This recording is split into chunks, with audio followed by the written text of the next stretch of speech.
ఇప్పుడే అందిన వార్త పెండింగ్ డీఏల పైన కీలక ప్రకటన. తెలంగాణ ప్రభుత్వం గుడ్ న్యూస్ అంటూ లేటెస్ట్ అప్డేట్స్ అయితే వచ్చాయండి. సో, ఆ వివరాలు ఏంటన్నది ఈ వీడియోలో తెలుసుకునే ప్రయత్నం చేద్దామండి. వీడియోని చివరి వరకు చూడండి. కంప్లీట్ ఇన్ఫర్మేషన్ అయితే అర్థమవుతుందండి.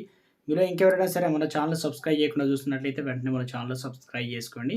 Bell button all notification activate చేసుకోండి. తోటి మిత్రులందరికీ వాట్సాప్, టెలిగ్రామ్ గ్రూపుల్లో షేర్ చేయండి.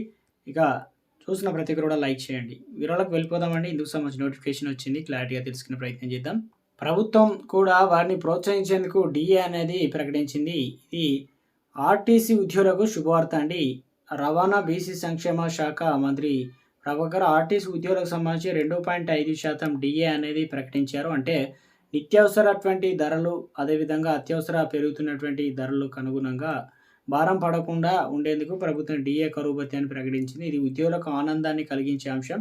అయితే ప్రభుత్వానికి మాత్రం సమస్య. ఎందుకంటే ప్రతి నెల కూడా ఆర్టీసీ పైన 3,60,00,000 ఎక్కువగా అదనం భారం పడుతుంది. మార్చి 8 అంటే రేపు మనకు మహిళా దినోత్సవం కాబట్టి శనివారం దీన్ని ప్రారంభించేందుకు ప్రభుత్వం రెడీ అవుతుందన్నమాట. ఇక తెలంగాణ ప్రభుత్వం డీఏని మహిళా దినోత్సవం లింక్ పెట్టడానికి డౌట్ మనకు రావచ్చు. దీనికి ఒక కారణం కూడా ఉంది. శనివారం ప్రభుత్వం ఇందిరా మహిళా శక్తి బస్సులను కూడా ప్రారంభిస్తుంది. ఇదేంటంటే డ్వాక్రా మహిళలకు సంబంధించి 15 అంటే 150 బస్సులు కొనేసి వాటిని ఆర్టీసీ అద్దెకిస్తారు. అది శనివారం రోజు జరుగుతుంది కాబట్టి ఆర్టీసీ కార్యక్రమాలు జరుగుతున్నాయి. ఈ సందర్భంగా డీఏ కూడా ప్రకటించబోతున్నారు. అయితే తెలంగాణ ప్రభుత్వం మొత్తం 600 బస్సులు ఆర్టీసీకి అద్దెకి ఇవ్వాలనుకుంటుంది. 150 బస్సులు ఇవ్వగా మిగతా 450 బస్సులను కూడా త్వరలోనే ఇస్తుంది. దీనిపైన ఆర్టీసీ డీల్ కూర్చుకుంటారు. తద్వారా మహిళా సంఘాలకు ప్రతి నెల ఆర్టీసీ నుంచి అద్దె రూపంలో మనీ వస్తుంది.